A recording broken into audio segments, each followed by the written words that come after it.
Les assises viennent d'achever leurs travaux. Ça a été 2 journées très riches en débats, parfois contradictoires, parfois animés, mais où l'essentiel des acteurs ont pu participer. Et ce qui est aussi un événement exceptionnel, c'est que ces assises ont été diffusées en direct dans les 12 régions du Royaume, notamment au niveau des chambres de commerce.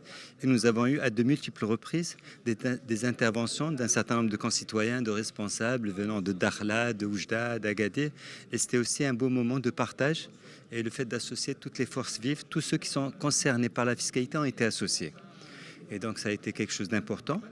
Globalement, les résultats, je pense, ont un contenu qui nous laisse espérer objectivement que notre pays aura dans les années à venir un système fiscal qui répond à toutes nos attentes du point de vue de sa simplicité, de sa lisibilité, du point de vue qu'il est au service du développement économique et de la compétitivité, du point de vue qu'il peut réduire les inégalités sociales et régionales et mettre à la disposition des régions des ressources additionnelles de financement. Donc les recommandations ont été d'un certain niveau qualitatif, s'inspirant des meilleures pratiques internationales, mais je crois qu'aujourd'hui la matière est là.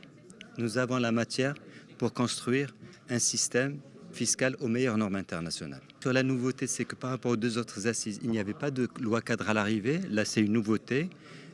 Les recommandations, bien sûr, elles ne seront pas incorporées à 100%, mais les recommandations importantes, après, bien sûr, c'est aussi la question de la rédaction d'un texte de loi et de ses exigences, mais l'essentiel des recommandations serviront de base à la rédaction de la loi 4 qui va donner de la visibilité, parce que dans notre pays, la question de la visibilité est importante, c'est un élément déterminant du rétablissement de la croissance, et à travers cette visibilité, nous dirons, voilà le système fiscal que nous voulons avoir en 2024.